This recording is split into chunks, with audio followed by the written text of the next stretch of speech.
dijimos que al principio que íbamos a hablar un poquito de los pactos y las promesas, ¿verdad? Porque hay un mejor pacto establecido sobre mejores promesas, que son las celestiales, ¿verdad? Ahora, hay 7 pactos en todas las dispensaciones o como las etapas de los tiempos.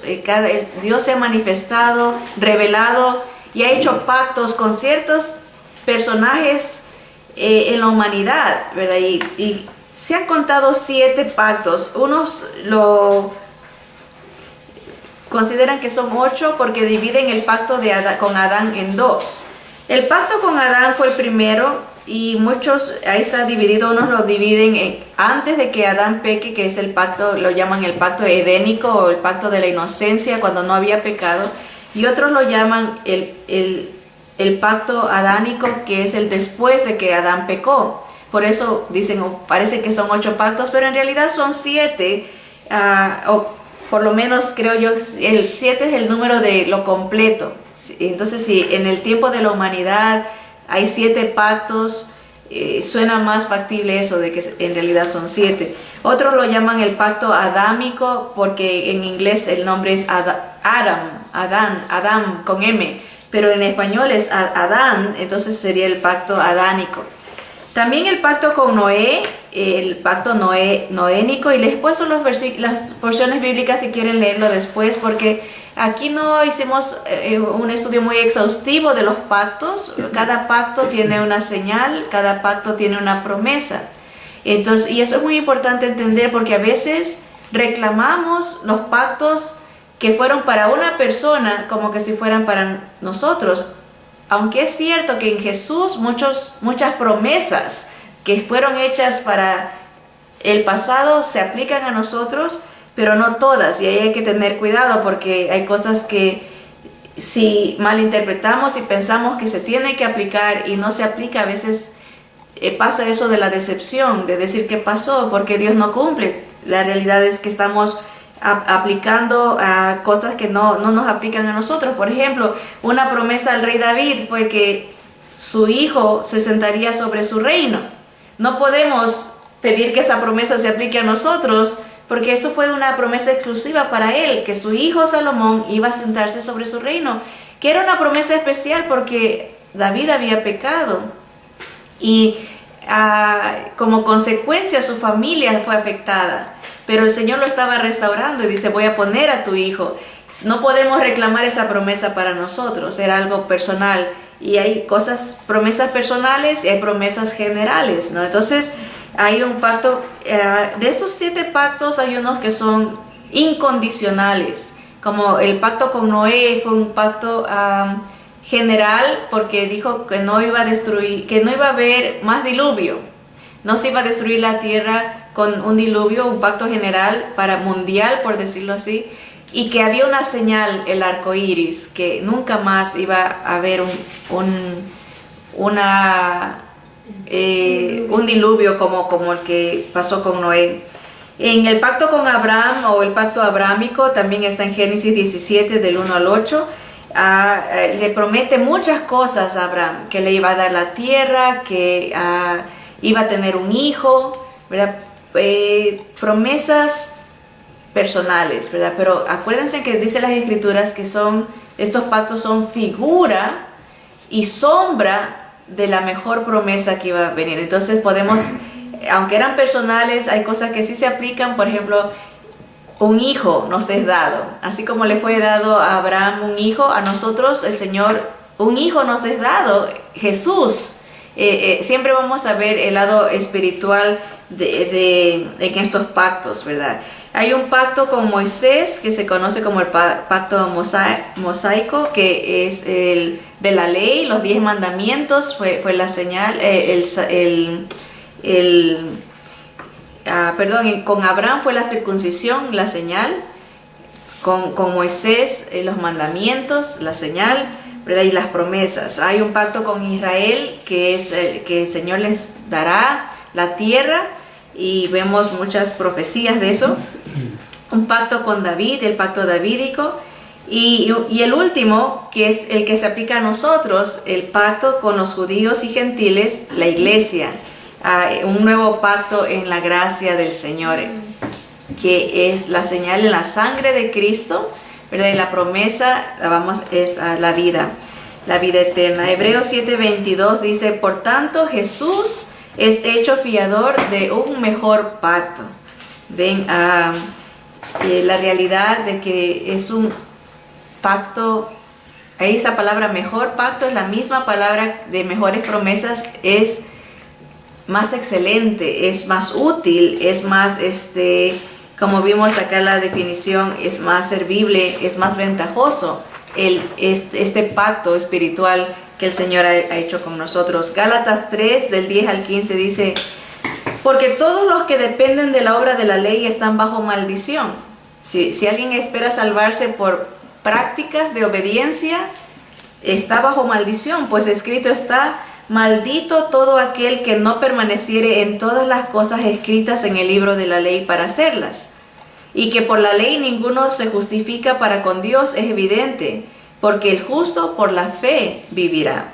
Y la ley no es de fe, sino que dice: el que hiciere estas cosas vivirá por ellas. Tiene que practicarlas. El que quiere ser salvo por la ley tiene que practicar todas, y eso es imposible. La ley no está para salvar, está para apuntar y señalar de que somos culpables y necesitamos un Salvador. La ley nos apunta a Cristo, ¿verdad?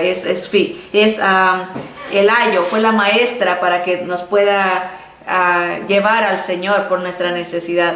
La semana pasada salió la pregunta en nuestro tiempo después de la clase, que no ponemos en la grabación, pero que si todos los pecados eran iguales, era la pregunta.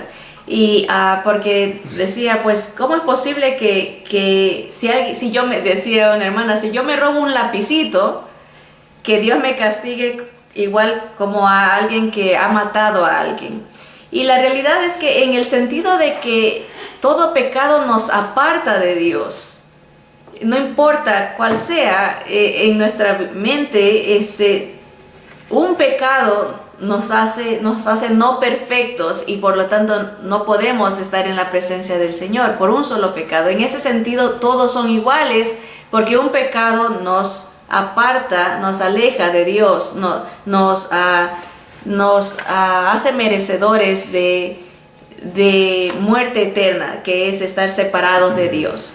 Ahora, pero en el sentido de retribución, hay diferentes niveles de pecados, ¿no? La misma ley nos narra, hay pecados que eran de muerte, como el adulterio, pecados físicos, sexuales. Esos pecados requerían que la persona sea apedreada y muriera. Hay pecados, por ejemplo, de la hechicería, de adivinación, requeridos de muerte. Pero había, por ejemplo, si alguien robaba, pero retribuía lo que había robado más, no recuerdo si eran 3 o 5 veces más de lo que había robado, ese era el castigo, era la retribución, era la consecuencia. Entonces, las retribuciones, consecuencias del pecado son diferentes. Hay unos que sufrirán en vida más por las decisiones que toman que otros, ¿verdad? Ahora, espiritualmente hablando, todos necesitamos un Salvador, porque aunque haya sido un solo pecado, y sabemos que no es uno, son miles de pecados que nosotros tenemos en nuestra vida, y se los muestro que son miles fácilmente. Si pecásemos nomás 3 veces al día, por ejemplo, en la mañana nos levantamos y en lugar de dar gracias renegamos, nos quejamos, un pecado ahí. Vamos manejando y alguien se nos cruza y por ahí nos hace enojar y los insultamos, ahí va otro. En la es que nos sentamos mejores que otros, orgullosos, otro, 3. Y eso sería poquito, porque constantemente uno peca por comisión, cosas que hace que no debe; omisión, cosas que no hace que debemos; y pensamiento. Pero nomás digamos 3 diarios, en un año son más de 1000. Si llegamos a vivir 80 años, son 80,000 pecados, pecando nomás 3 veces al día, que le vamos a decir a un Dios santo y justo: déjame entrar ante tu presencia. No puede, porque Él no puede. Y por eso dice aquí, el que peca en uno es culpable de todo. Y eso nos lleva a la gran necesidad y apreciar qué gran obra ha hecho Jesús por nosotros, que cubre multitud de pecados en nuestra vida. Aún como creyentes, porque el Señor borró los pasados, los presentes y aún los que vamos a cometer. Como gran misericordia de Dios, no nos da lo que nos merecemos, nos da gracia, que es lo que no nos merecemos, ¿verdad? Misericordia. Así que dice, Cristo nos redimió de la maldición de la ley. Era maldición ese señalamiento, esa acusación.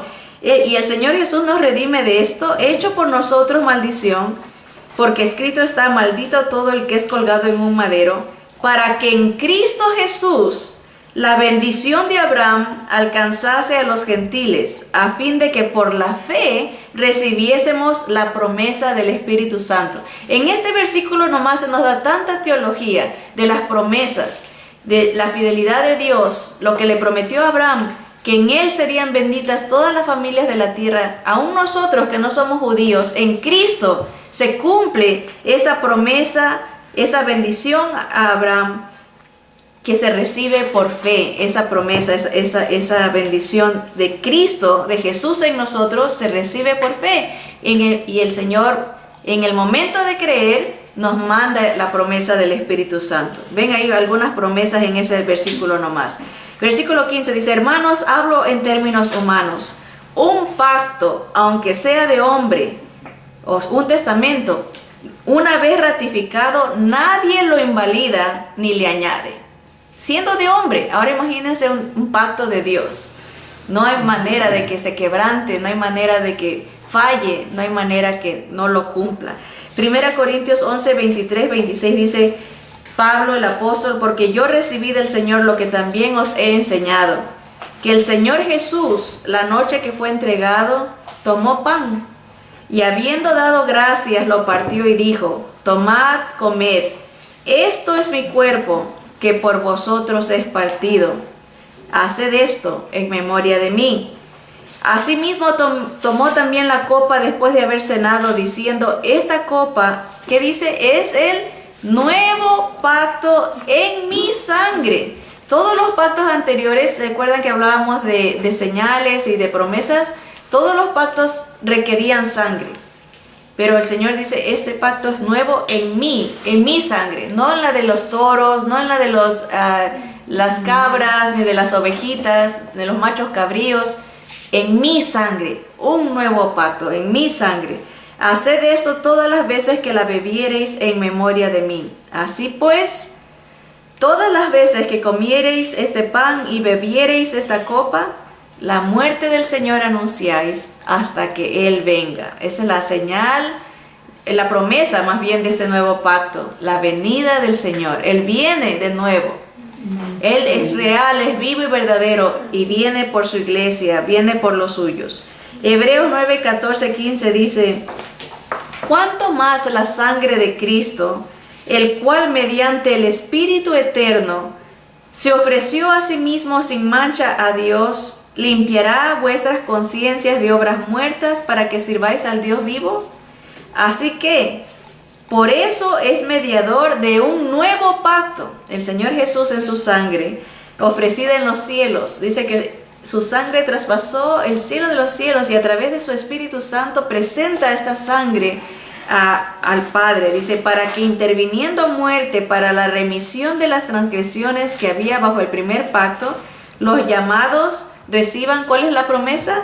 La promesa de la herencia eterna. Ahí está la promesa de este nuevo pacto también. El Señor viene para darnos una herencia eterna. Primera de Juan 2, 20 al 25 lo confirma y miren lo que dice, pero vosotros tenéis la unción del Santo, o sea, tenemos al Espíritu Santo en nosotros y conocemos todas las cosas a través de la revelación de la palabra. Versículo 21, no os he escrito como si ignoraseis la verdad, sino porque la conocéis y porque ninguna mentira procede de la verdad. ¿Quién es el mentiroso sino el que niega que Jesús es el Cristo? Este es anticristo, el que niega al Padre y al Hijo. Todo aquel que niega al Hijo tampoco tiene al Padre, y el que confiesa al Hijo tiene también al Padre. Lo que habéis oído desde el principio permanezca en vosotros. Si lo que habéis oído desde el principio permanece en vosotros, también vosotros permaneceréis en el Hijo y en el Padre.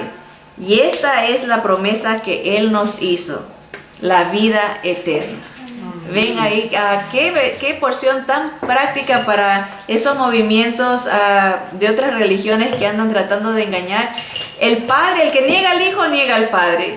Y el Padre y el Hijo son nuestra bendición. Y en quienes debemos de permanecer, dice, porque Él nos ha dado esta promesa, y esa promesa es la vida eterna. ¿Ven? Así que vemos en esta porción al Espíritu Santo del Señor, el Santo, dice aquí, la unción del Santo, el Espíritu de Jesús, a Jesús, al Padre. Vemos la Trinidad en acción, funcionando para este pacto nuevo en Cristo, ¿verdad? El Padre, el Hijo y el Espíritu Santo, causando esta precioso testamento para todo aquel que crea en Él, ¿verdad? Así que en Cristo, dice, es la promesa que tenemos vida eterna.